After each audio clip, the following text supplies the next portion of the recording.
pledge allegiance to the flag of the United States of America and to the republic for which it stands, one nation, under God, indivisible, with liberty and justice for all.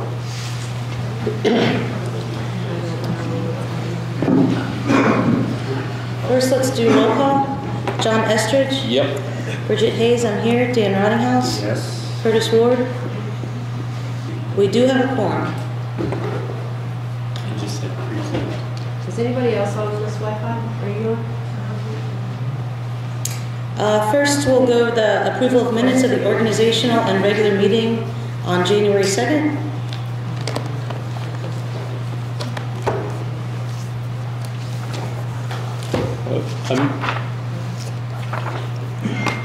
I make the motion that we approve those minutes. John made a motion to approve. Is there a second? Second. Dan seconded. All in favor? All opposed? Motion carried.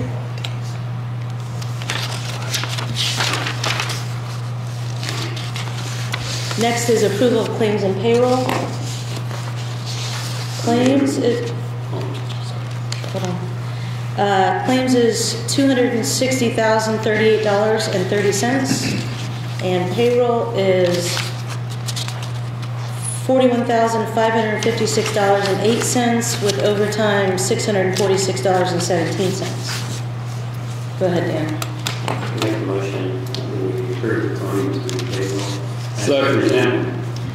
Dan made a motion to approve the claims. John seconded. Claims and payroll. John seconded. All in favor?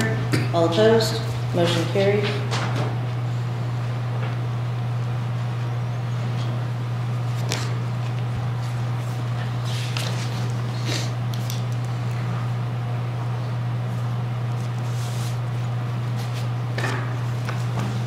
Next is the introduction of the new Main Street Brookville Executive Director, Christine Craig.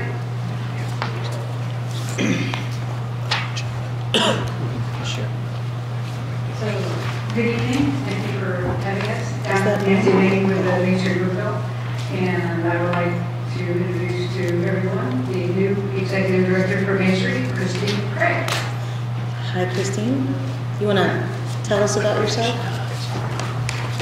Yes, I'm incredibly excited to be taking this role and following in Nancy's footsteps. She's done such a great job for the town of Brookville. I have a lot of experience in economic development and historical preservation, and I'm super excited to do this and work with everyone here in Brookville. Thank you. Welcome. Glad to have you. I'm sure Nancy is too. Yes, very good. Thank you. Okay, next is Ginnie Faller from the Small Business Administration.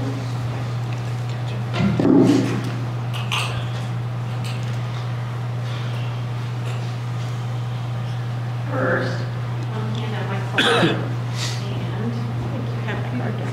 You don't have a sticker. There you go. Thank you. And the report.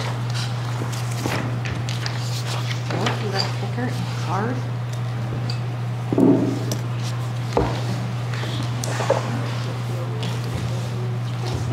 No.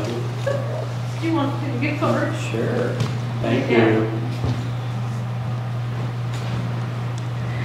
So first, thank you very much for having me come out today. My name is Ginnie Faller, and I work for the Indiana Small Business Development Center. The Indiana Small Business Development Center works to help small businesses. I give free advice for anybody who wants to start a business, expand a business, or commercialize a product, which is almost everything. I'm paid for by the taxpayers, actually, through several different entities. One is the Small Business Administration, which is a federal entity, the state of Indiana, Purdue University, and then local municipalities.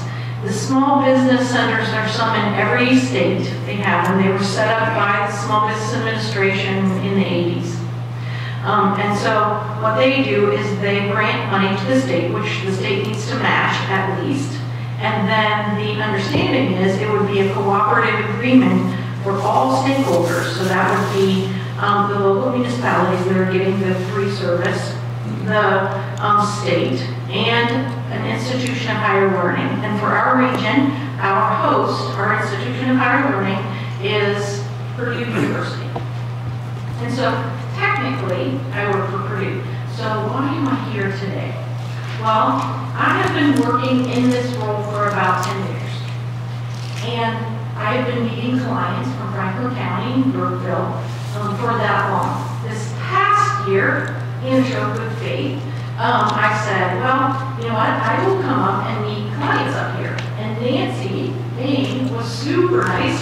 She gave me a place to meet them. Oh, well. Thank you. You're not even know that. Nancy was very nice and gave me a place to meet clients. So I meet them there probably twice a month, as often as they need me to. I cover 6 counties, Franklin, Dearborn, Ripley, Ohio, Switzerland, and Decatur. And I meet people in Lawrenceburg, Brookville, Batesville, and Greensburg. So I travel a lot. How it works is somehow a client will come to me. They sign up to be a client. It's absolutely free. They come in and have one-on-one service. The secret sauce of all of that is that mentorship. It's very difficult to start a business. 80% of businesses fail in the first year, 90% fail in the first 5. The reason that they do is because it's very risky. One of the riskiest things that you can do with your money is start a business. But what do we need? We need them in our communities. They are the bedrock of our economic system, right? And we need them in our downtowns. We need them for a lot of reasons. And I am one of the few people who works hand in hand with them. And so I meet them as often as they need. And everything I do for them is no charge. A lot of what I do for them is helping them with financing. It takes a lot of money and effort to start a business, and I help them find financing, figure out how to get it, prepare them to get it, and then I help them with their business planning and those kinds of things. And again, the secret sauce is really the one-on-one part. I have a discretion policy with them. I can't share anything unless they allow me to about it. So they can be as vulnerable as they need to be to talk about things that maybe they wouldn't share with everyone. It's a very good relationship. And then I have lots of resources that I can refer them to so that they can get more help. I'm pretty much a generalist, right? I don't know about every person's business. I don't know how to fix cars. Well, I know a little bit, not a lot, right? I don't know necessarily how to build homes or how to do retail. I know a little, but not a lot. But I know a lot about how to set up your business, how to get it going, how to do it, and what some of those skills are that you're going to need to have. And that helps them. And when they're done with that, they get out of the nest. They move on. And they hopefully are more successful. What you have in front of you is my normal annual report for 2022. We have not finished the annual numbers for 2023, although I do have a little bit of insights. On the left side of the page are all the regions in Indiana. There are 10 regions in Indiana. We are in the Southeast region.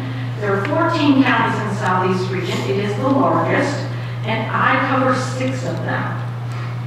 We have 7 people in our area. My supervisor is in Columbus, by the way. And our main hub is in New Albany. So I'm way out in the rural part of the state. Anyway, one of our metrics is business starts. Okay? How many business starts did we help? If you look at the left side of the page in 2022, we were 3rd. Our region was 3rd out of all of the regions in the state. Central being Indianapolis, Northwest being Chicago, and we were next. So, and of those 51 business starts, I personally helped 31 of them get started. We got over $5 million of capital infusion in 2022. Capital infusion is the amount of money that someone is putting into their business. We have that all of us. And it's called capital infusion. So, weird name, but anyway. Good or bad, we had over $5 million. My normal was right around $2 million, so it was a banner year for me. My average business starts are somewhere between 20 and 25. Now, on the right side of the page is just Franklin County, because we look at things by counties. In 2022, I served 15 different businesses. I had 5 long-term clients, which means 5 clients that I met with for over 5 hours of time. I had 3 business starts, those are listed down below, and then 12 jobs were created because of those businesses. $20,000 in capital infusion.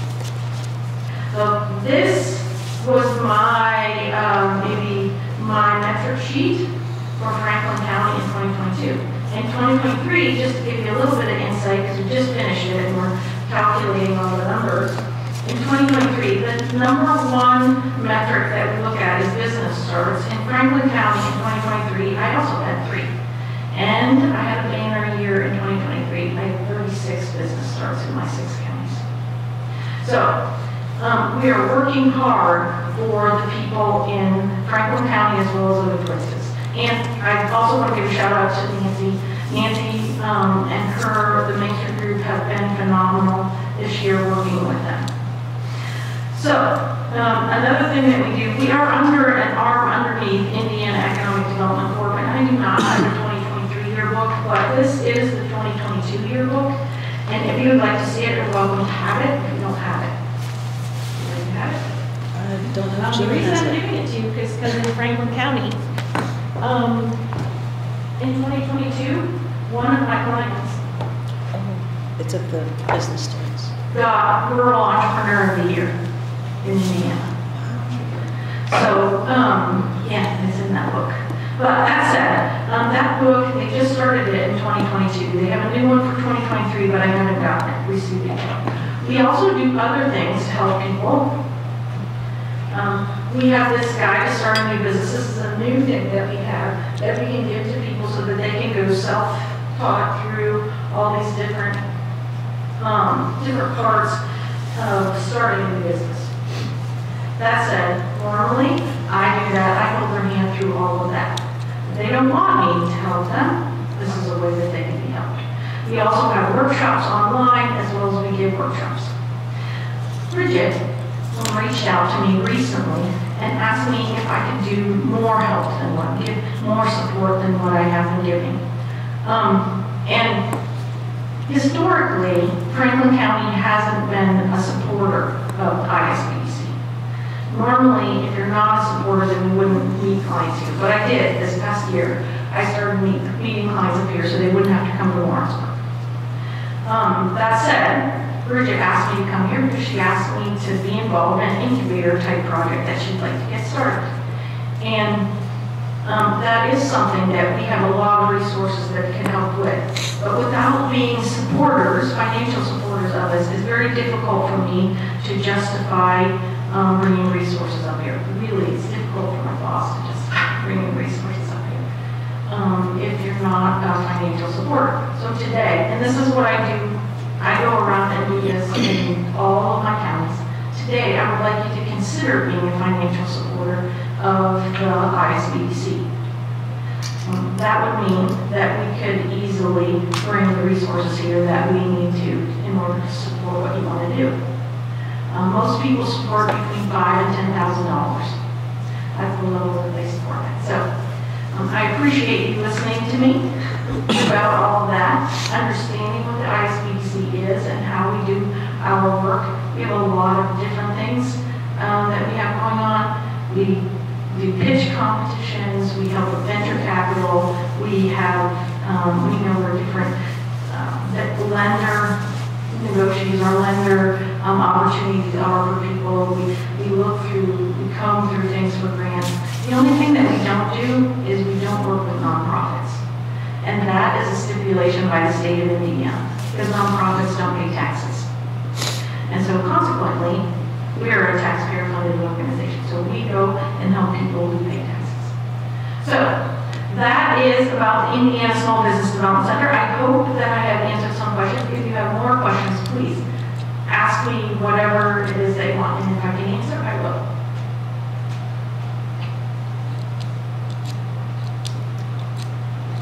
No? All right, well, I'm going to take that as positive. I'll ask a question. I mean, I know you kind of referred to it a little bit when we met, but you can help us a little bit by looking at what we're doing at maybe at the golf course and the pool. So those are two like amenities that we run here in Brookville that could be looked at as a business. So look at them financially and see what they're doing financially.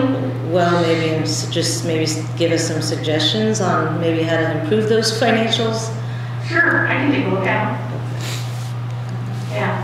And I've looked at some other things that communities have to kind of look and see, what's going on there. I've done strategic planning, which is another thing that I do, is strategic planning with people.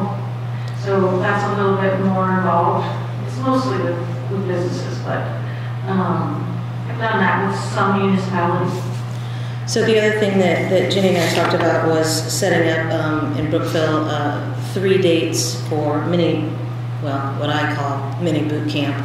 It's really just 3 workshops that she has said that she would lead up.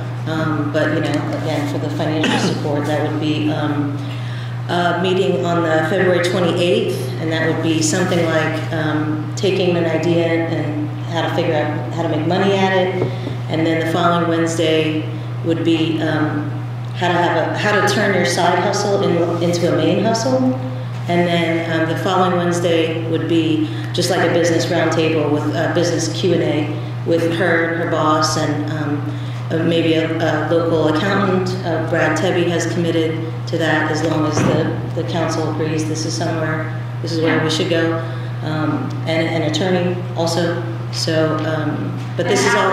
After I talked to you last time, I reached out to a couple of people. I reached out to my boss. I reached out to our we have a new ecosystem navigator, and both of them said that they could be involved in those things as well. So all those workshops are supposed to gauge the interest within the town or the county of who might be interested in a full-fledged boot camp, which is an 8-week program that Ginny has set up, and that's just all based off of if the council thinks this is a good idea or not.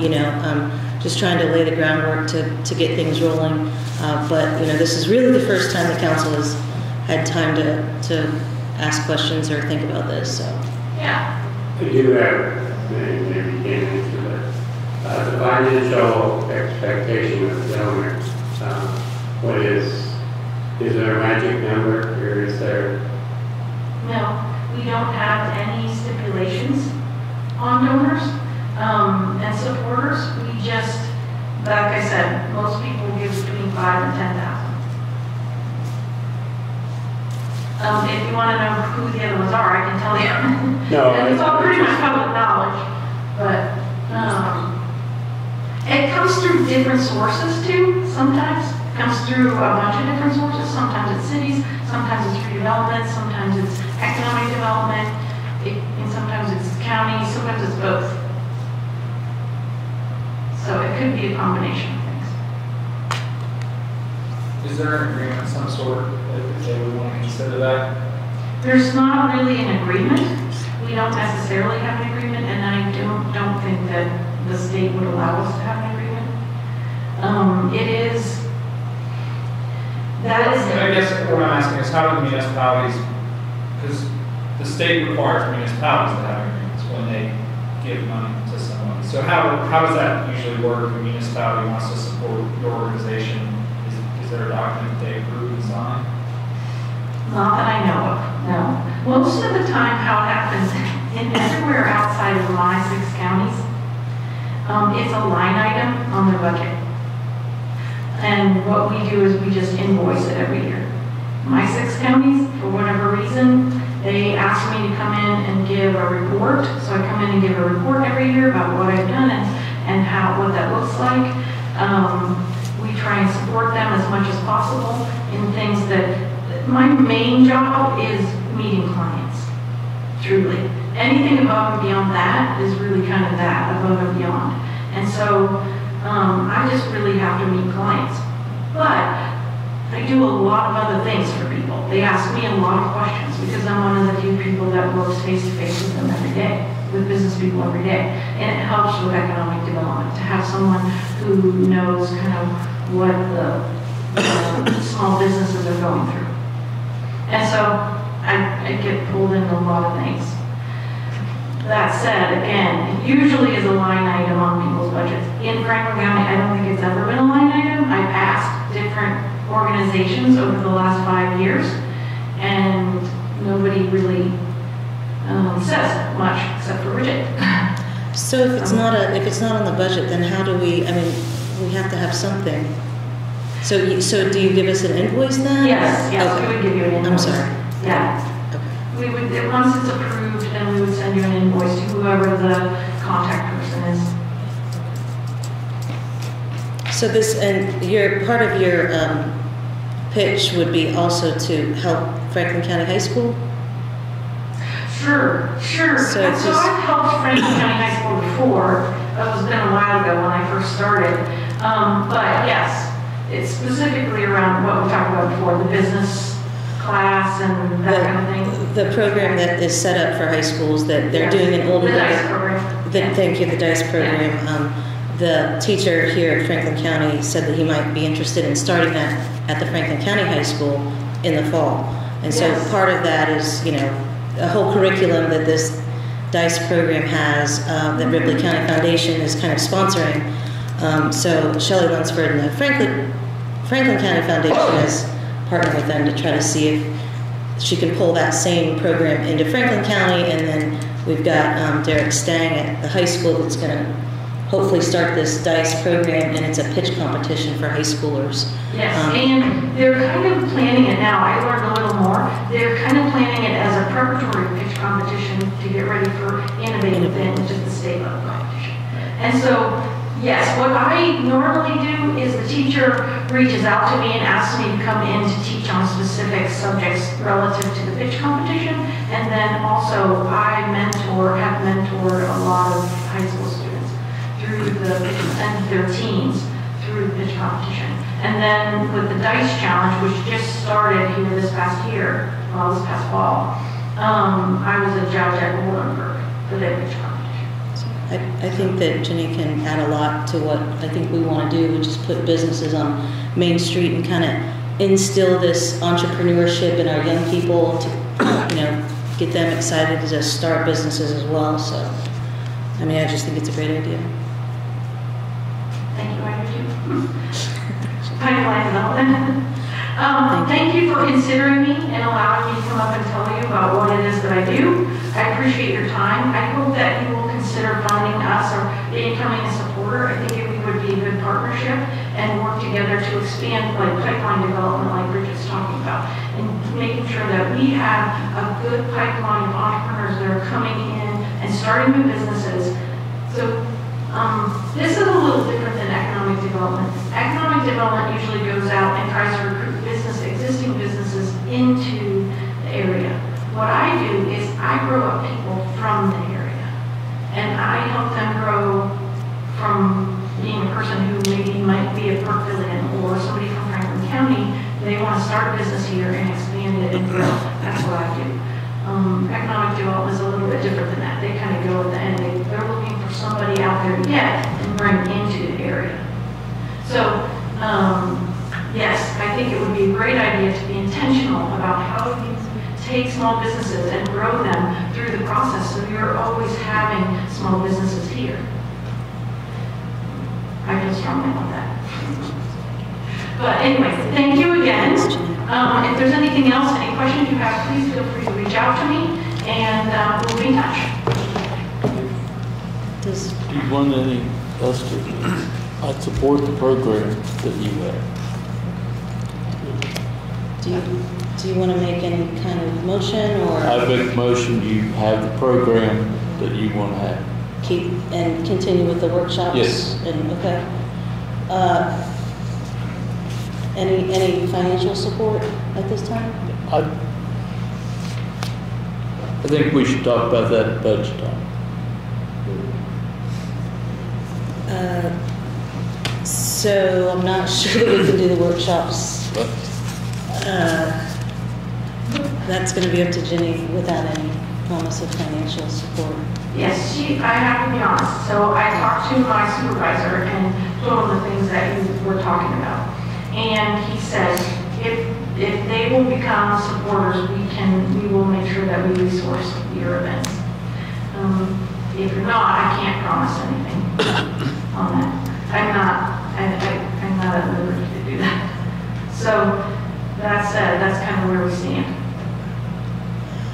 John, would you consider like maybe 2,500 so we can get these workshops off the ground and then talk about the rest of it, or something a little bit more permanent at the budget time? You know how I feel about going off the budget. I know. And we can, I guess we can delay this whole project until, well, that would be till January, I guess, if that's what you want to do. Well, let's think about it, and Okay. we'll talk about it at the next meeting.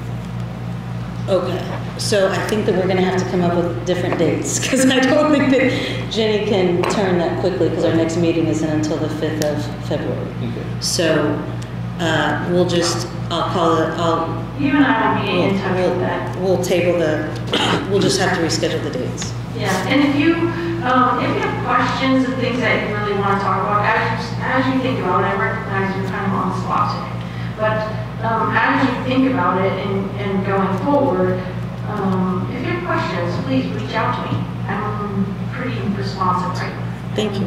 Thank you so much for coming. I appreciate it. So, do you want to, so John made a motion to continue with the business incubator,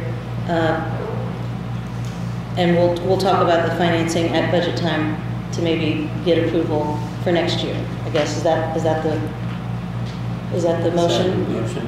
Yeah. And a second. Okay, all in favor? Okay, so I guess we'll postpone to next year.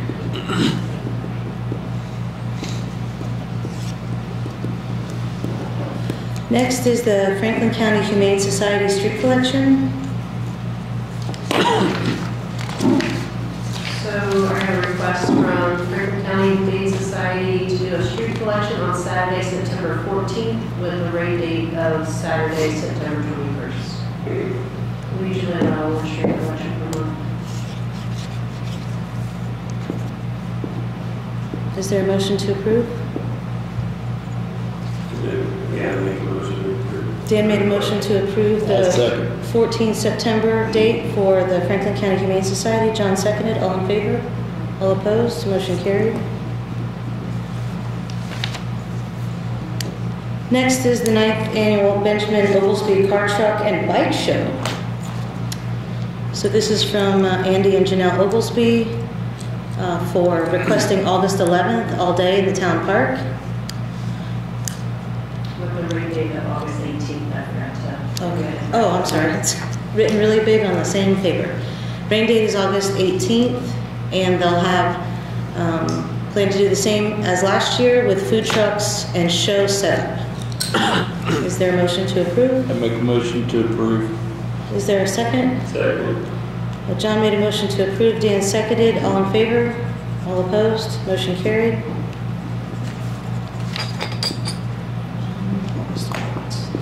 Next is the Health Department recommendation. Anybody have anybody? So, since we haven't really found anybody in town that meets the qualifications for the Health Department, and the Health Department is meeting, I think it's next week, I asked Tim if he would serve on it, and he agreed. Tim? Right, you agreed? Yeah, yes. Okay, so, and I spoke with John Palmer about Tim serving, and he said that would be fine. So, this is just our recommendation to the commissioners, and I guess they approve it or not. We're supposed to actually recommend 3, but we can't really find any one. So, Tim is gonna be our recommendation, if that's okay with everybody. Next is the Keystone Software Auto Renewal. Gina tracked down the normal terms and conditions that do contain a termination for convenience clause. So ultimately, if you did agree to the auto renewal, you would still be able to terminate if need be. So Gina, do we want to auto renew? Do you want to auto renew? I'm fine with it. How do you guys? You're fine with auto renew? Yeah. Okay. I mean, there's no, other than if we decide we want to look at other vendors in the future, we just have to do it earlier. So we have, what, 60 days you said? I think it was too start. I'm fine with that. I make a motion if we do that. John made a motion to approve the auto renewal for Keystone Software. Is there a second? Second. Dan seconded. All in favor? All opposed? Motion carried. Thank you, Gina and Wendy. Next is the Town Park Memorial Request Policy. So I think Rocky has some suggestions for us. Yeah. I think Gina handed you all there by the softball fields where they put the new, Is it on? There you go. where they put the new softball field in back there. There used to be blacktop that connected. I think there's, I printed off a picture and I circled the area.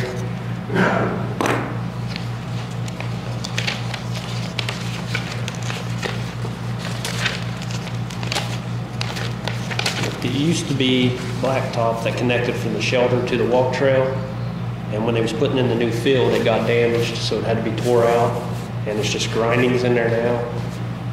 I'm thinking Memorial thing is kind of like what they have out front here. Put that back as a walk path of like Memorial brick or something. That's just one thing. I mean, I'm open to anything.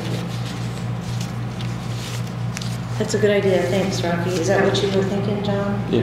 About some kind of, if people want memorials instead of the rocks in front of the trees, to just put a, so. We're just kind of running out of room to put trees with everything that's, Yeah. you know, being involved down there. So do we like buy like all the bricks for the sidewalk and lay them and then take them out and have them engraved as people buy them, or how does that work? I'm not sure. I guess that could be Figured out. figured out later Okay. on or something. I Okay. don't know. Dan, how do you feel about the bricks? Sounds Want a good. motion on that? No, well, I want to talk about the other part. I mean, there's lots of other parks, so are we gonna talk about, I mean, are we gonna say then that we're not gonna allow any more rocks or benches or trees? Are we ready to say anything like that? And instead, we'll offer this for Yeah. memorials? Yeah. And then, what about the decorations beneath the trees? Like people that have their rocks under their trees, they put different decorations there throughout the year, kind of like what you do at the cemetery when you put flowers on their tombstones. They do the same thing in the park. Are you all right with that, Rocky? It's whatever you all decide. I'll agree with, but I mean, sure. I mean, it looks kind of tacky sometimes. It gets a little carried away, but I mean, it doesn't hurt anything other than looks. But It's just if we allow it for everybody, then, you know, I just feel like if we allow the stone, that's great, but if we allow them to continue decorating, there's no stopping what they decorate. And at some point, they might put their pictures there, and then again, it just turns into a cemetery. Well, personally, if the stones are already out there, if they want to do, I haven't seen anything that's been bad that they've put out there. Go ahead and let them do it. If it becomes a problem, then we'll deal with it. But let them have the freedom to do what they want now. Well, that's what I would like to talk about, to kind of, you know, stop it, because I know. there's no regulation on what they can put. And so people just continue adding things and adding things. And Is it a problem right now, Rocky? the problem is they want to put trees in, and then they want to No, not the trees, but the decorations like around our present stones, not No. adding stones. no. Okay. well, there's people that put like fake flowers on Yeah, benches. I mean, they do stuff like that. So, I mean, if you let people put stuff on their rocks, you have to let people put stuff on the benches. And if they put the flowers on the benches, then it kind of interferes with people sitting on them. I just want it to be fair and equal for everyone. Is putting flowers on benches a problem? No. I mean, no one has done it yet, so. Rocky, there's been flowers on the benches. No, I've not seen them, I'm sorry. Oh, okay. I've seen them a lot.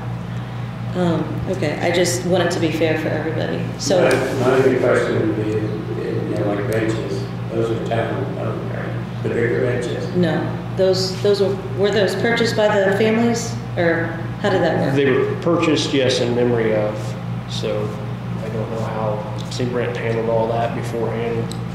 So I don't know if they actually belong to the town or they belong to the purchaser. I view it more as a donation. So the town, you guys installed the concrete slabs. Correct. And then the person purchases the bench with a plaque. Right. In memory, As a donation. in my opinion. Okay.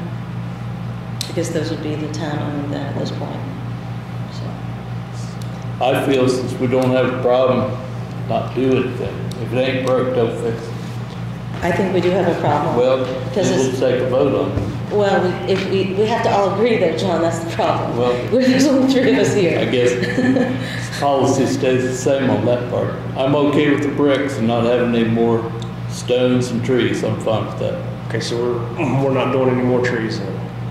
Because there's people that's contacted me since this was first brought up about wanting to put trees in with stones and park benches in memory of since December. And I've told them that it's, How many have contacted you? I think there's 3 names I've written down.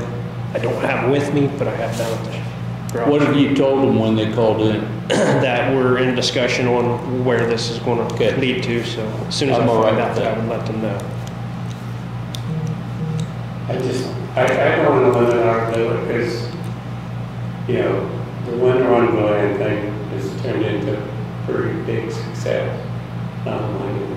But I really think we ought to approach, and I've said this before, somebody to get either donate or buy some Christmas type trees to plant. So people have something to decorate versus a stick. You know, so, you know, I don't want to limit our ability to put trees in, because if we say no trees, does that, because the first one if we would put one in, the first one we do, they'd say, well, you know, you wouldn't let me put the tree in, but you're doing it. So I think we ought to make sure, I have no problem with no memorial trees type thing, but I think we ought to maintain the ability to. Well, I'm not an attorney, but I would think that since we own the park, that we have the ability to say what does go in and doesn't. So if we want to buy some Christmas trees so we don't decorate sticks, then I think we should be able to do that. But I'm not an attorney. Let the record show.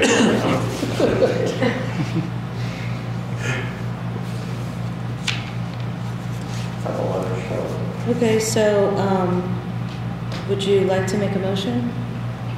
I make a motion, we no longer have memorial stones or plaques, and that we have Or trees. memorial, please, Or trees? trees, and we have memorial bricks.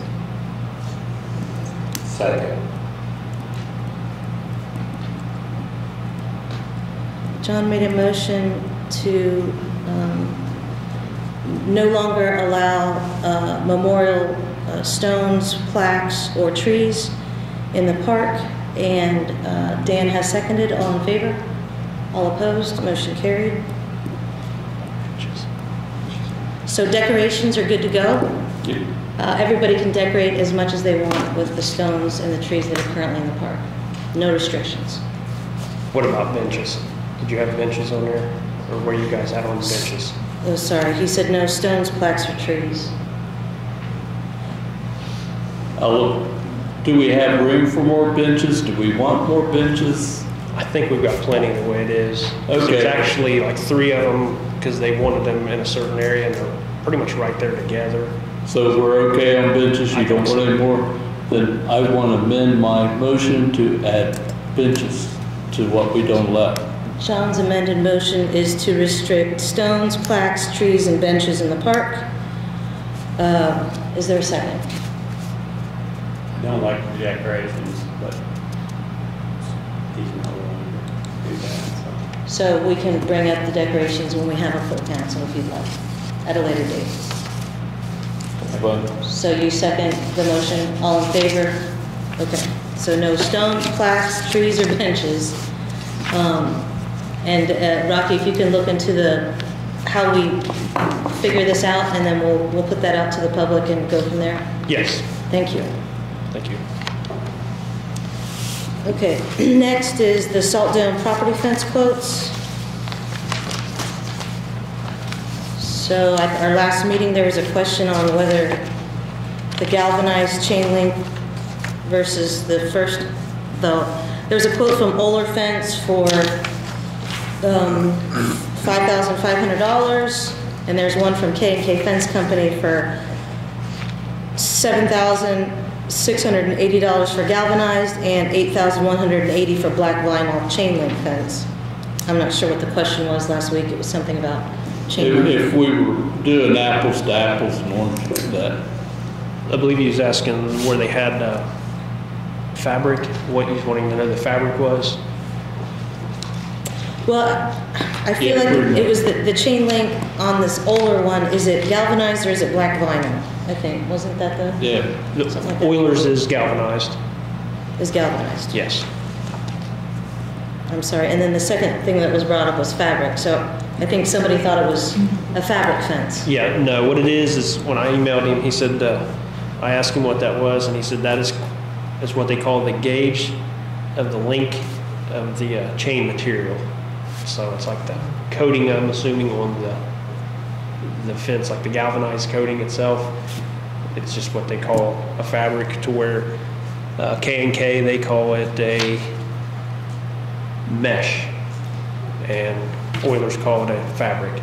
So it's So it's just not- their speculations of what they determine. So it's not like fabric No. within the chain link that kind of is like a wall or Nope, something? it's Okay. just straight chain link, what's down there now. Okay. Which one do you recommend? Which quote? I'd say Oilers, they're the ones done the pool. Please. The Oilers, Okay. they've done the pool, looks great there. So- Do we want the barbed wire or 3 barbed wire?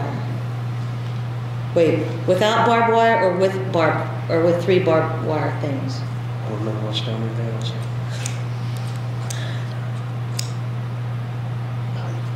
I think we're looking at electrical. The barbed wire would definitely keep them out. So I'm trying to think if there's barbed wire on that assisting part down there now or not. I can't remember. I'm thinking there was, that's I why. think there was, because those things that. Yeah, they lean in, so I'd say go with barbed wire. That way it matches what's down there now. Okay. Is there a motion I make that motion. for Oler Fence for $5,500 for a 6-foot fence, 156 feet with 3 barbed wires on the top? Is there a second? All in favor? All opposed? Motion carried. Next is the pit cleaning quote. This is from Champion Cleaning Specialist to clean the 2 pits, right, Rocky?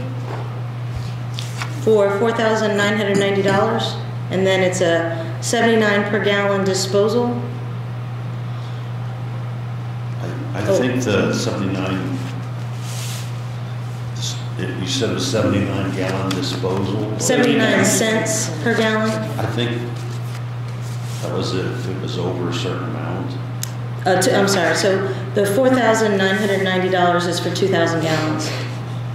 And then it says disposal of 79 cents per gallon Additional gas. of additional gallons. Yes, I don't think we're going to reach the 2,000. Okay, so that's for both of them though? Yes. Okay. And you're bringing this to us because it's not over the, why are we looking at this? Isn't this under the dollar amount for purchasing? No, it's 3,000. Sorry, my bad, I thought it was 5. Roger that. Is there a motion to approve the Champion Cleaning for $4,990? I make that motion. Is there a second? Second. All in favor? All opposed? Motion carried. Thank you. Next is the HELP Grant second public hearing. Victoria. Hi, I'm Victoria Becker. I'm with the Southeastern Indiana Regional Planning Commission. This is the second and final public hearing required for the parking lot project. Since this is a public hearing, I do have a sign-in sheet, so I'll pass that around if everybody picks up my sign-in.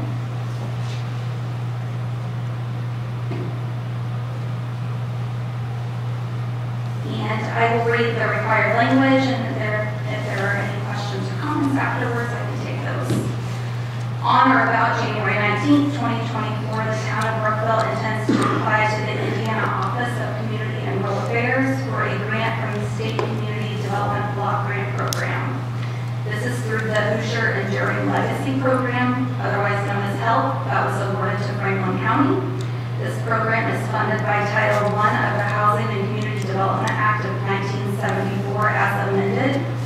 These funds are to be used for a community development project that will include the following activities: paving the existing parking lot to provide 97 spaces, allowing ADA accessibility to the rest of the park, including softball fields, shelters, and the 1 mile scenic walking trail. Additionally, 4 overhead light poles with double fixtures will be installed on 4 concrete islands or parking curbs, and the traffic will be marked to be one way. This will ensure that the most widely used town amenities can be accessible to everyone and be ADA compliant. The total amount of CDBG funds to be requested will be $333,333. The amount of funds proposed to be used for activities that will benefit low to moderate income persons is approximately $171,533.16, or 51.46% of the request. The applicant also proposes to expend $59,750 in non-CDBG funds on the project, and these will come from the town of Brookville ARPA funds. The purpose of this public hearing is to provide interested parties an opportunity to express their views on this proposed federally funded project. Thank you. So do we ask for public comments now? Yes, and if council has any comments that you want to put on record for the grant application, or if any residents in the room that would like to comment. Are there any public comments for this project? If so, please step forward. Okay. So, not hearing any comments. Oh, we didn't even really open the public hearing.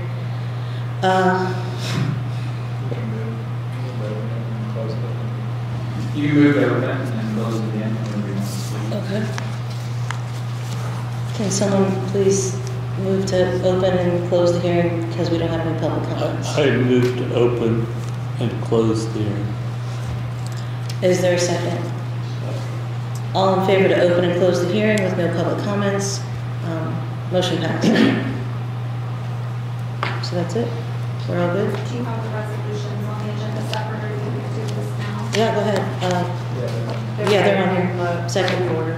Okay. I think I had the authorizing application submission is the first one. Okay. So as a part of the application, there are 2 resolutions required that OCRA wants to see.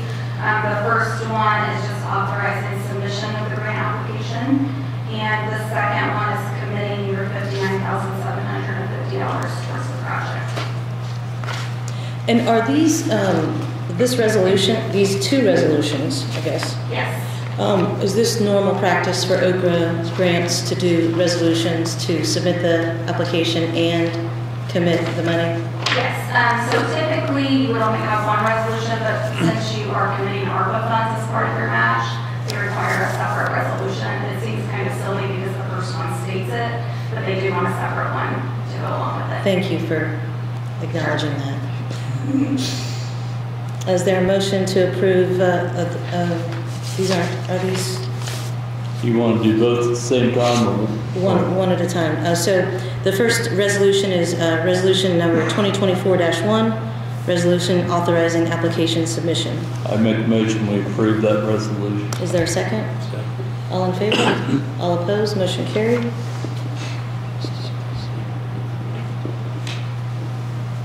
So the second one is resolution number 2024-2, resolution authorizing ARPA funds usage of $59,750. I make a motion to approve that resolution. John made a motion to approve. Is there a second? Second. All in favor? All opposed? Motion carried.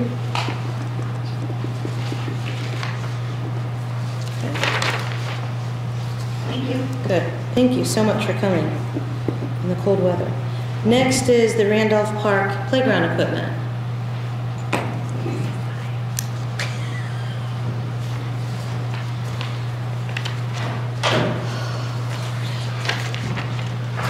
Hello, everybody. We're all some cars and bushes. How are you? Thank you. You're welcome. Thank you, sir. I'll just scream at the mic. My name is Nick Sanchez. I'm with Mid-Stage Recreation. I've got the property where there are 3 times over at the right after the park to propose for a new playground. Well, my main purpose of here tonight, after presenting everything, there's their provisions and some designs, we need to fill in any questions that you all would have for me about either A, the equipment there, or B, maybe the equipment that would be proposed, and then go over the scope of what that work is when we work out together with the city in conjunction with what this stage would do, as well as the city would do.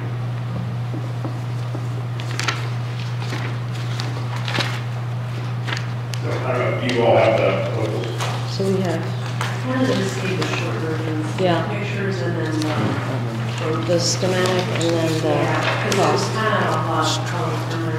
We didn't want to spend Sorry. the money on the color. Thank you. You're welcome. Here you go, guys. I don't know how many are in there, or which ones they are.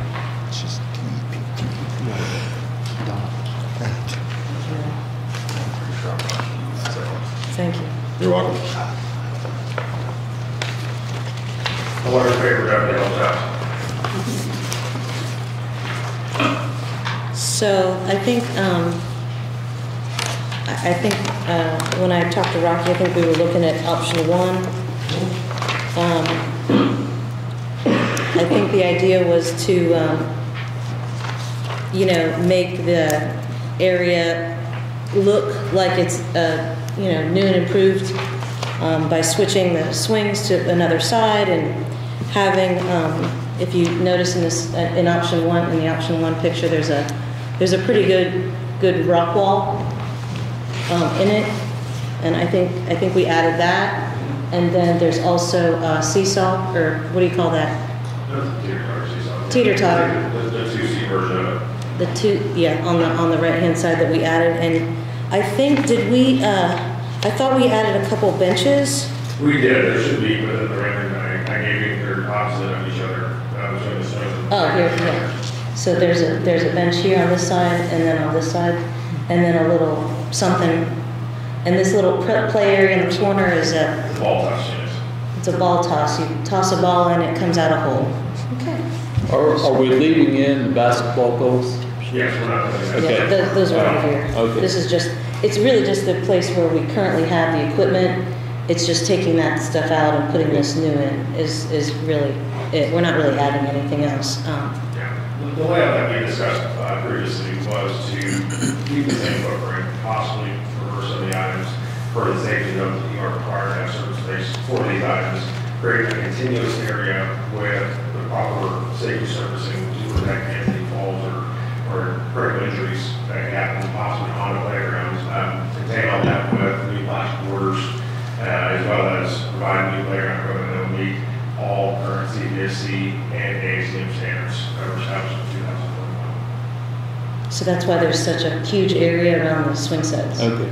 Because that's how much area you have to have. Because I'm like, what? Can't we just put something else there? The answer is no.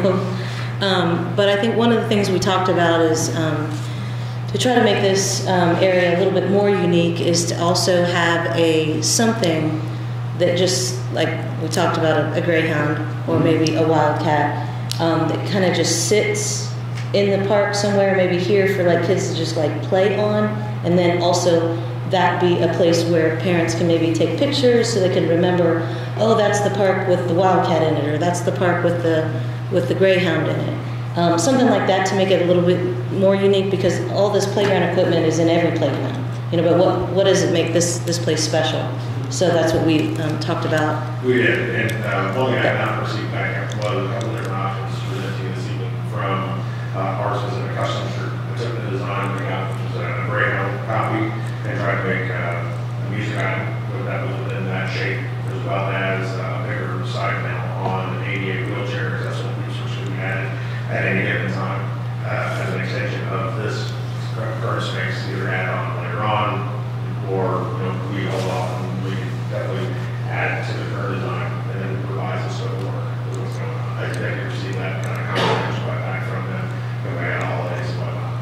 So I can obviously add that, or we're thinking different options, whatever the council want to see, either include with this option 1, and or proceed with the revisions of the park currently as they are, and then have drawn, and then come back and present a second one. These are uses you have. The music item can get it anywhere that is outside of it, or taking the stadium in the grass is outside of that. I'm sorry, did you say a music? I did, it was more like a piano. I mean, it's called a music something, what is it? No, I don't actually know 5. It's a piano that's about 30 inches off the ground, and the typical shape is just a piano, but you can customize that shape to anything you want. You can bash and line, now making a Greyhound specifically for this park.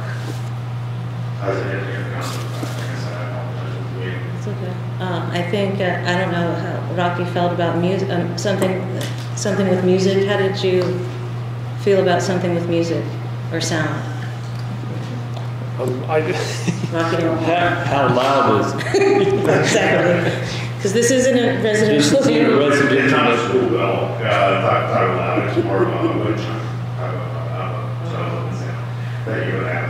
Doesn't have to be too annoying for any residents. Obviously, toward the south part of the drawing would be where most of the residents are, other parts would be near the street, where the sidewalk would be going from the current area around the tree, and we can put it somewhere over there. And there's an idea to present to you all some of the different custom places that we can do with the Greyhound. That was one that we did have one drawing with the Greyhound. So I personally like our aerial glider, which is a larger wheelchair accessible glider, but we can make with the Greyhound. So when it goes back and forth to and fro, it sways with the Greyhound running. So, Wow. however, That's I don't have that secret. very creative.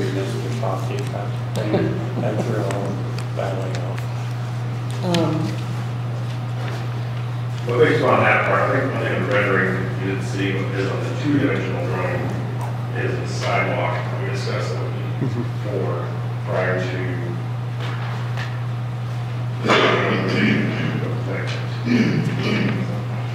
So this does include the sidewalk, or it does not? the sidewalk would not be in our scope. The In his. Or playground would not be in our scope in the grading that we shot. The sidewalk would be out of our scope. And then once all that was confirmed, we would come and do everything you can see in the photograph. And Rocky, you can do all that? You can do the, Yes, you do the removal and the grading? yes, And I guess we would then have to get the sidewalk just separate. just subcontract. I mean, it's Yeah. not that big of a sidewalk, right? It's, 5 feet wide, which is your typical Yeah. sidewalk, and we can almost take out where we can go to. So we just figure out exactly where it would join and meet with the ADA access ramp that we would provide with our roads. okay, gotcha, okay. Okay, and I just wanted to also say that as I was doing research into the hospitals to ask them for grants for the pickleball court, one of their explanations of their grant said that their grant does not pay for construction. So I thought, okay, that's not a thing for the pickleball court, but maybe we can put a grant into that hospital to support this. So I would be okay with delaying a little bit to find out, where we can put either the Greyhound, or I don't know how you guys feel about putting a Greyhound or a Wildcat, or maybe both, because the elementary school is still the Greyhounds. And this is a playground for 0 to 12. Yeah. This is not for 2 to 12 is what it is. 2 to 12, sorry, 0, my bad. 2 to 12, you know what I'm saying? You know what I'm saying. They come along for the ride typically, but.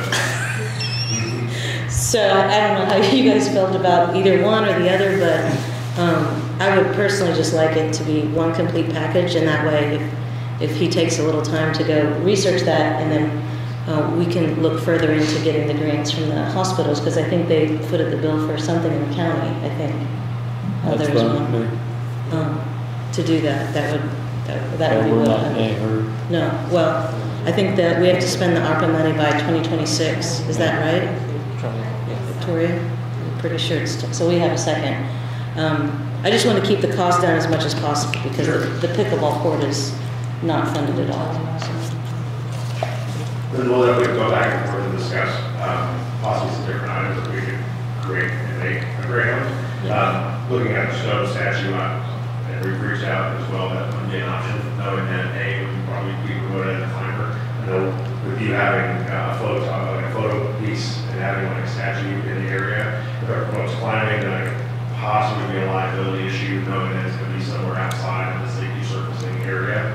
And then you have to also manufacture that without any entrapment, or entanglement hazards.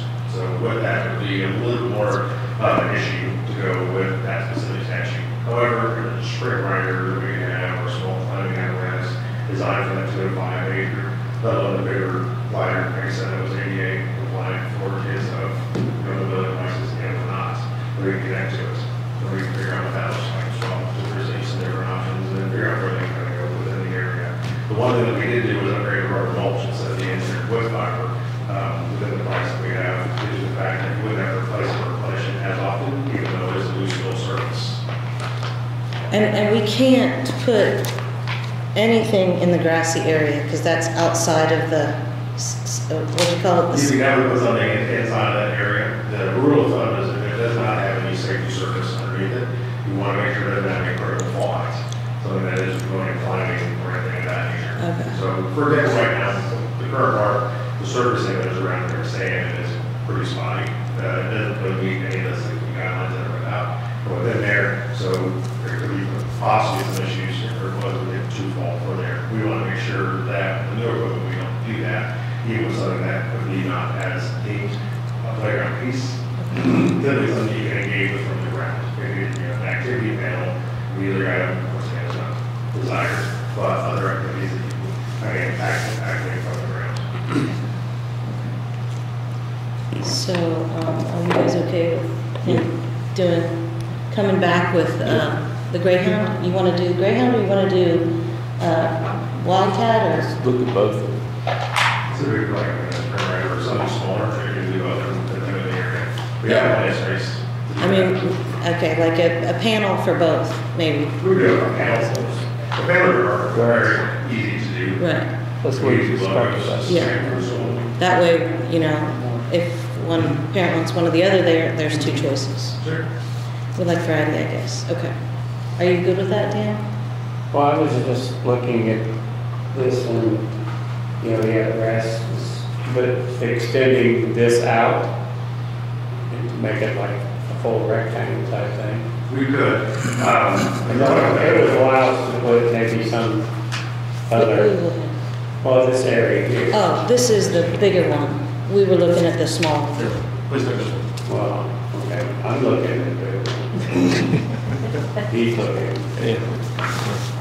Oh, well, we were just trying to save, okay. Who's we? I don't want to. Okay. So what would the council like to do?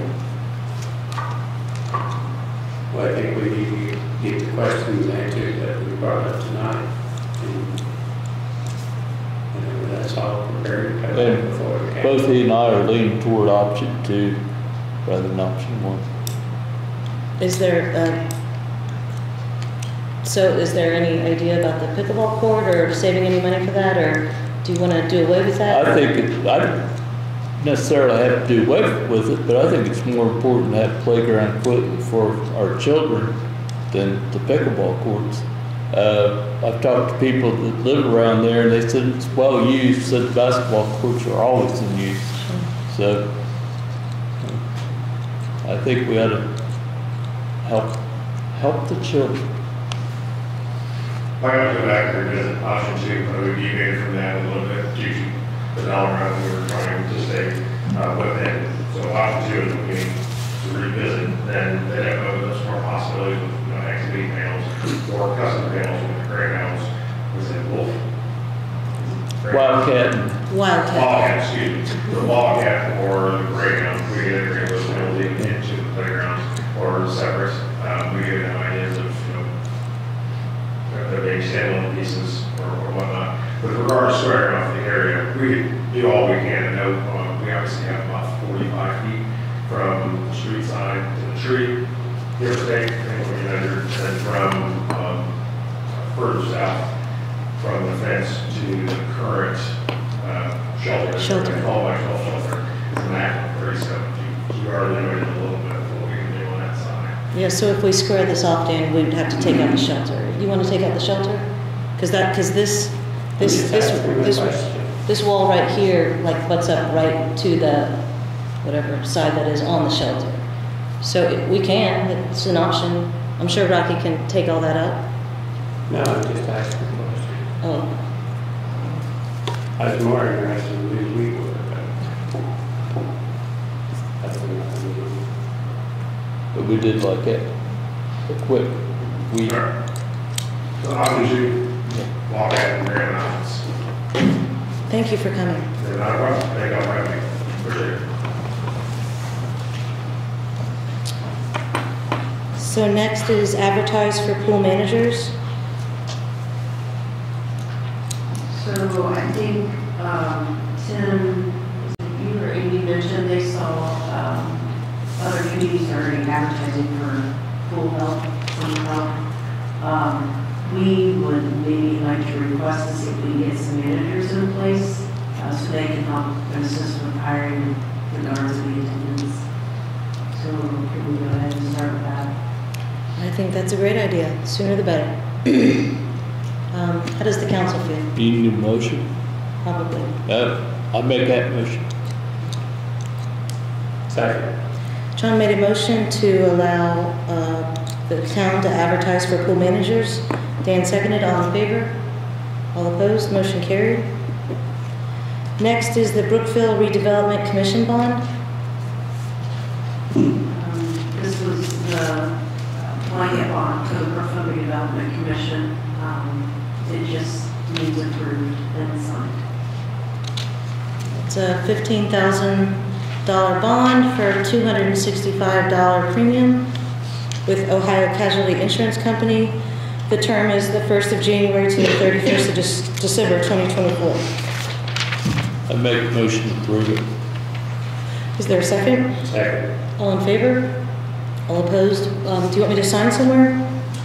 The bottom front page. All of us? All three of you? Yes, please.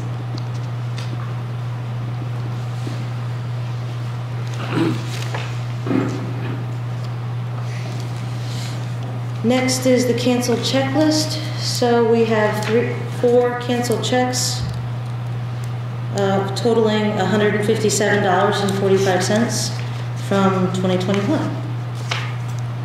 So all of these checks are from the water utility meter deposit fund.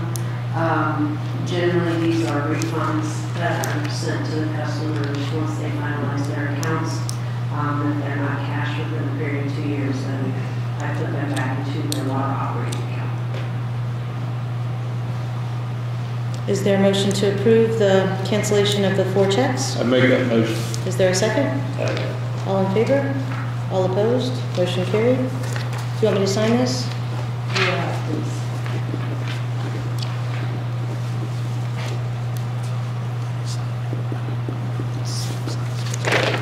Next is building permit, FCN Bank. So this is a building permit for FCN Bank for 400 Main Street for a new sign, for a new bank drive-through sign from the entrance off of Progress Street. This is from the Green Sign Company. So the question is did the HPC, oh, well, go ahead, Tim. The HPC did pass that sign tonight. So did they sign the certificate of appropriateness? I think so. I do not have it. But they did talk about it, and they thought that sign, the new sign looked better than the old sign, so. Okay, and it was within our guidelines? Yes. Our historical guidelines, okay, good. Any questions? Is there a motion to approve the? I make a motion to approve. Is there a second? Second. All in favor? All opposed? Motion carried.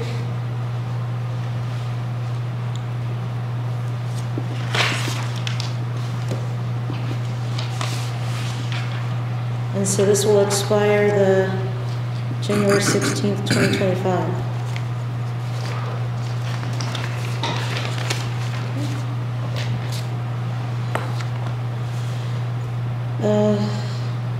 Next is the waterworks employee. I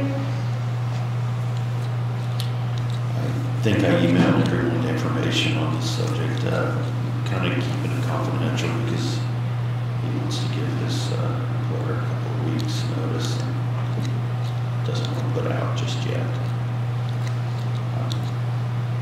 I think it'd make a good addition to our workforce. He is an excavator operator, backhoe operator, heavy equipment operator, and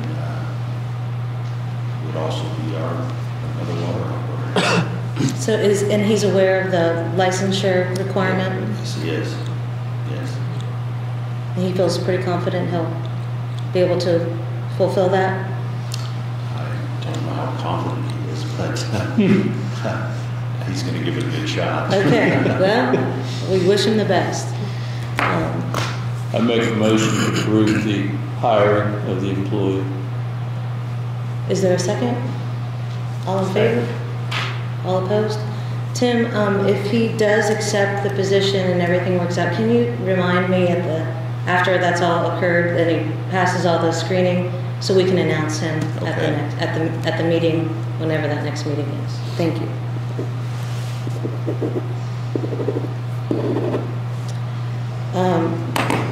Next is the golf course winter rates.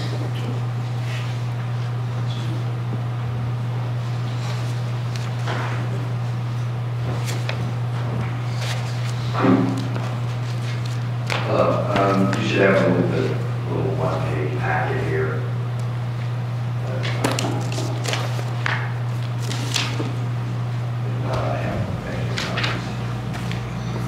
Okay. All right, so what you have in front of you is just pricing list for 2023 and then a 2024 rates. And then what I would like council to consider is approving winter rates for the 2024 golf at Brookville Golf.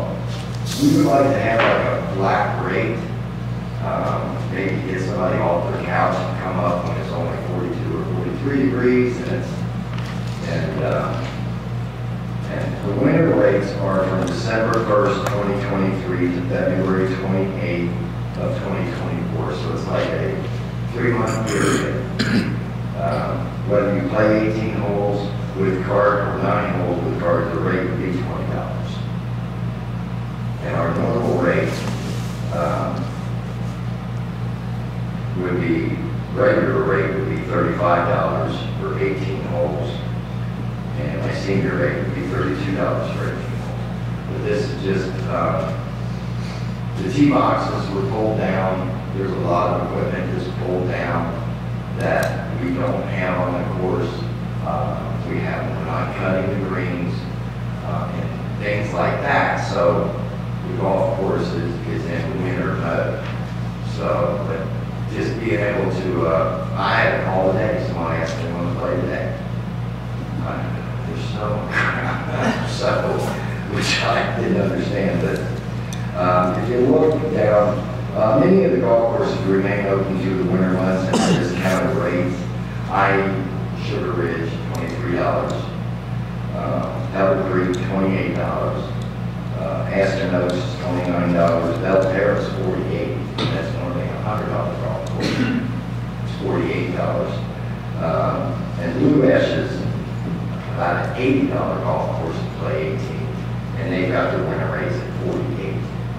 And I talked to Andy Anderson today. I set this out and got it ready to go. And then I spoke to Andy Anderson tonight. He does $30 rates. He's normally $39 during the year. And he's at $30 in the wintertime. So I just wanted to see if I could get your approval to continue those rates. So would this rate then be December 1st, 2024?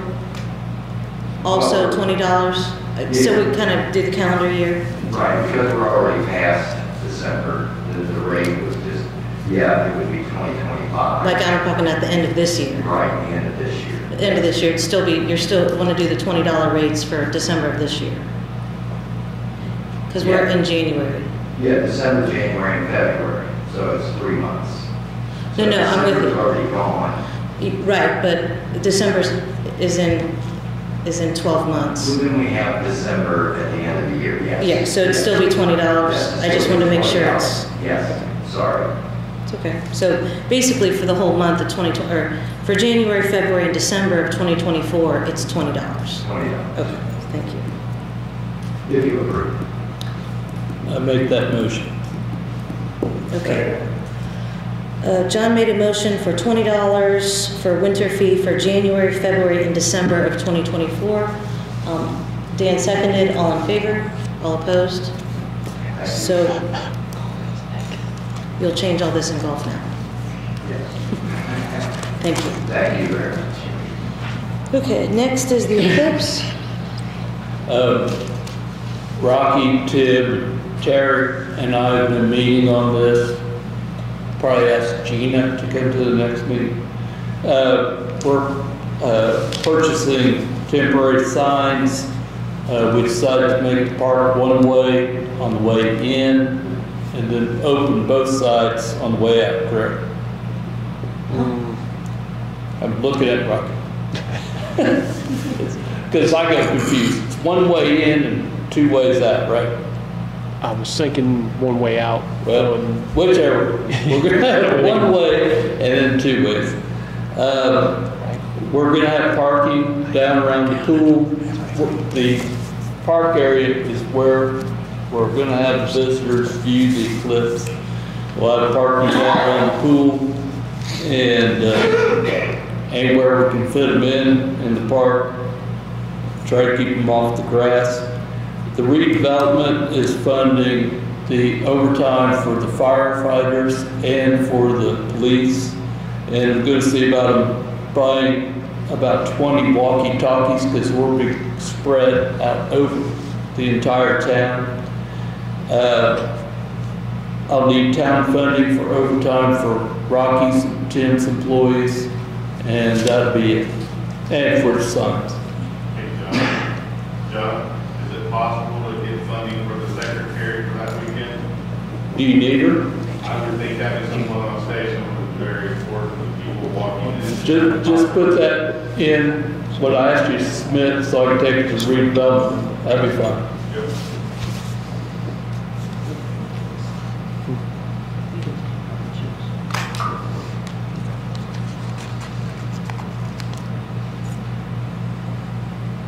That's it. They say we could have anywhere from 50,000 to 100,000 additional people in town, county. So on that day, don't plan to go anywhere around the county. Just look up. Your glasses on.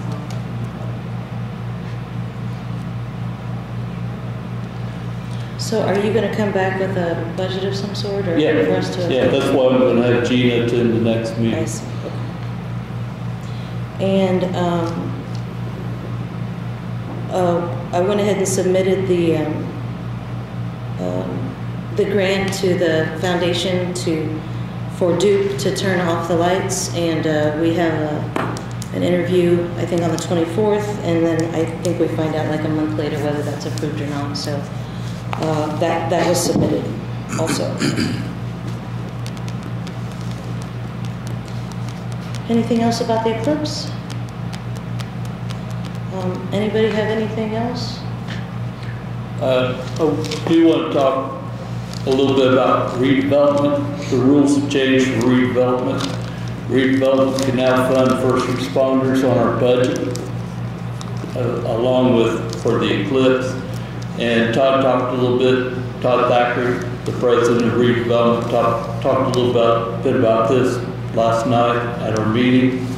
And he said the cleanest way for us to do it with our budget is for the redevelopment put a certain amount of money in towards the police budget, fire budget, and then the money that we were going to spend on that, we can use in different ways.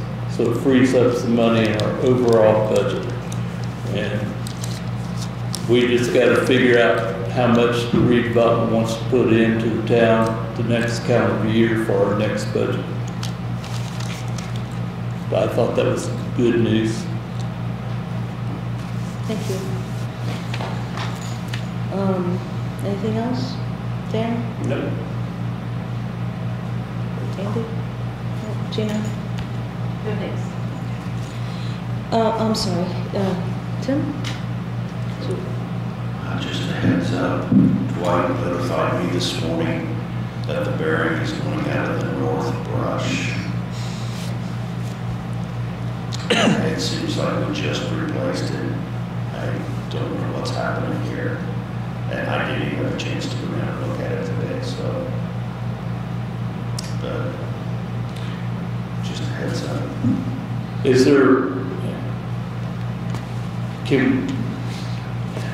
there any kind of warranty on that? I would have to check, but I don't think so.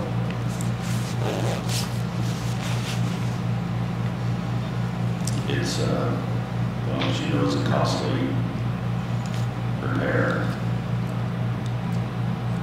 How much? They just replaced the one bearing. I'm trying to think. In the 10 to 20,000. But it seems like they always recommend replacing all the bearings, and I'm not sure why. Well, I know why they want to, but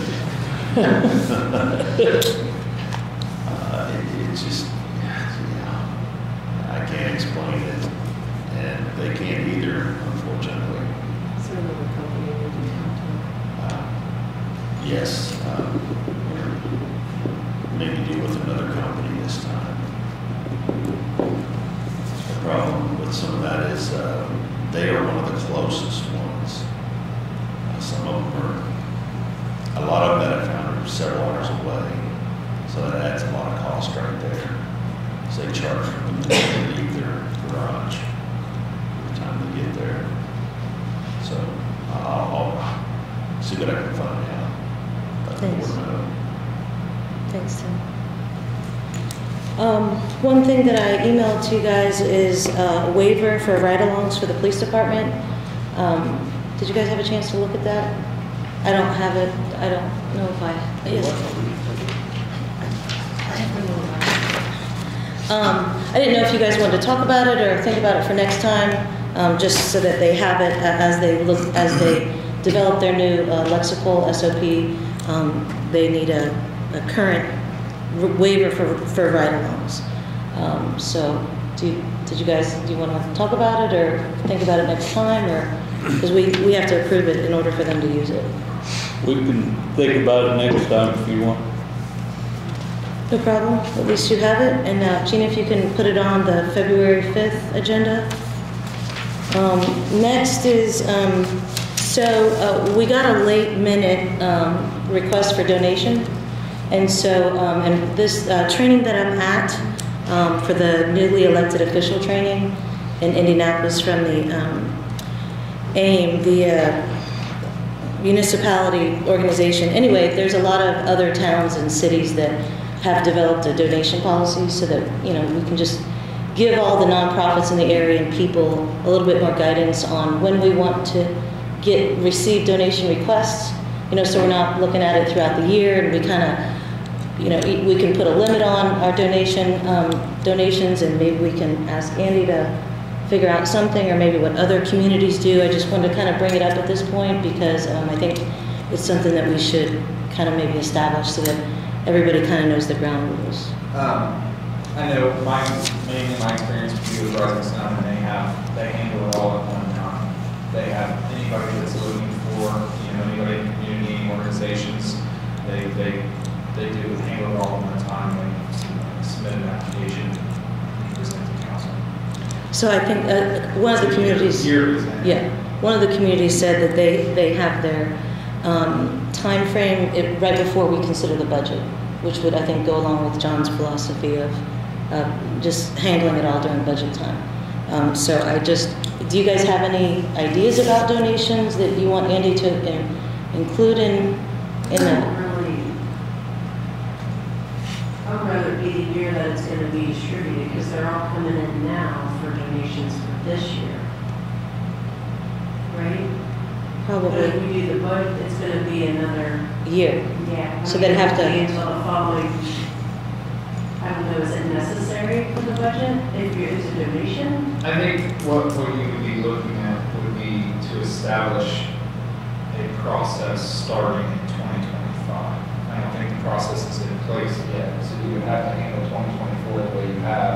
But if you want to establish a new policy, to handle it at one time before budget hearings, then I think you would be eyeing that to start in 2025. Oh, okay, so no, just a case-by-case basis this year and stuff. Oh, okay. So they couldn't create a policy now for this year? They have to wait until next year? Well, I mean, none of that stuff's in the budget. Right. So if you're looking at developing a policy, handle these at one time before the budget so that then they can be inputted into the budget, then that would be starting next year, because the budget for this year is already set. But the ones that are coming toward us for this year, 2024, we should go ahead and hear them piecemeal like we have before, because it'd be a year that we don't give to anybody if we do that. And that's, but you just said we had to delay the. Well, I think because it wasn't in the budget, it would go along the same route, wouldn't it? There are some people in the community, if they know about that there's donations, they will make them themselves and not go through the town. I know, that's my philosophy, is that we don't give tax money to donate to people. I'm fine with that. I don't want to do it. But I just don't want to cut everybody off. Allow these people to go ahead and give to, know that there's need there, so they can go ahead and give it to them. So you want to continue to allow them to come to the town for money this year? Yeah. Should we not maybe do the policy, or not the policy, but the notification, before the end of this year for next year? Say October, all requests have to be in during October for 2025. Well, it'd be That August. way, if we wait till 2025, it's going to be 26. Oh, yeah, I was saying you would address it, so I think this process would be to get a policy put in place, and then before budget hearings this year, have those organizations present to council what their request is, and then those requests can be considered during budgets in August, and then they would be in place for 2025. So they would still have to get their request in, For 3 or 4 or 5 months early Yeah. from us giving out the money in 2025, I basically. think that's fair. I oppose all tax dollars going to nonprofits. But that's just me. We'll have 5 people that can decide. Okay, so Andy, can we go ahead and ask Andy to get something together based off of what we've already said.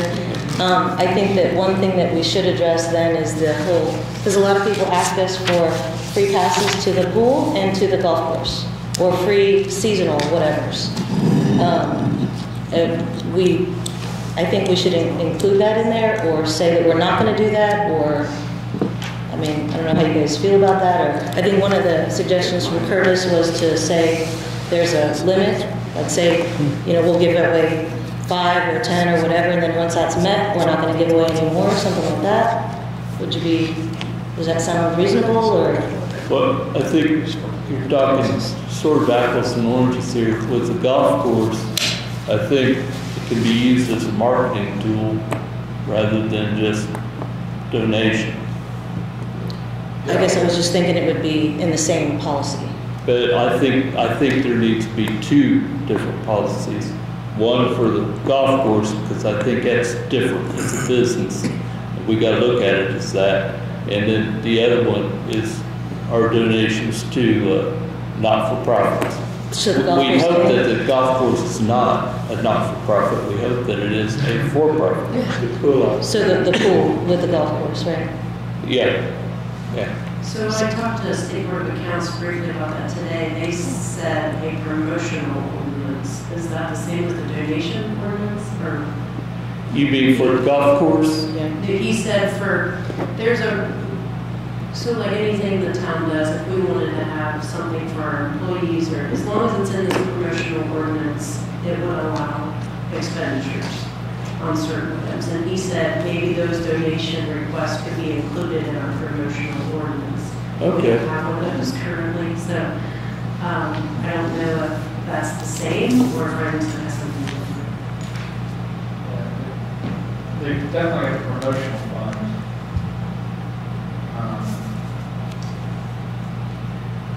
Theirs is funded by the Ripperger. And Andy, they talked about today something called the public purpose doctrine. Somebody in my panel talked about 361114.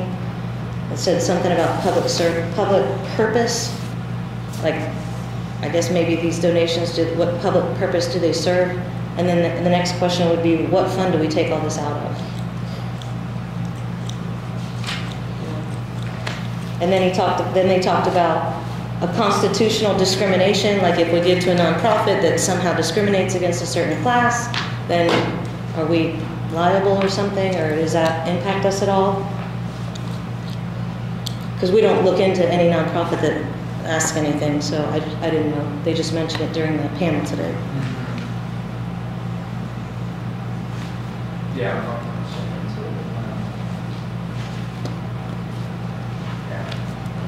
Okay, thank you.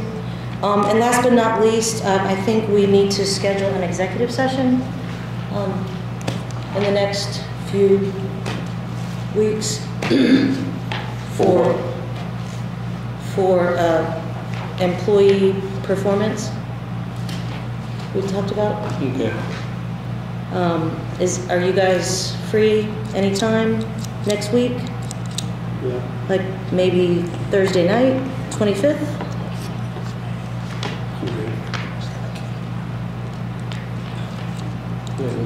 I'm not even gonna check my calendar. I don't have to do that. You're good? Oh, all right. John's good, okay. So Gina, can we schedule an executive session January 25th at 6 o'clock? Okay. Yeah. That's fine. 6 o'clock for employee performance At the town. at the town? Yes, thank you. That's all I had. Are there any public comments? Hearing no comments, I make a motion to adjourn. John made a motion to adjourn. Is there a second? Second. All in favor? All opposed? Motion carried. Meeting is adjourned. Thank you all for coming.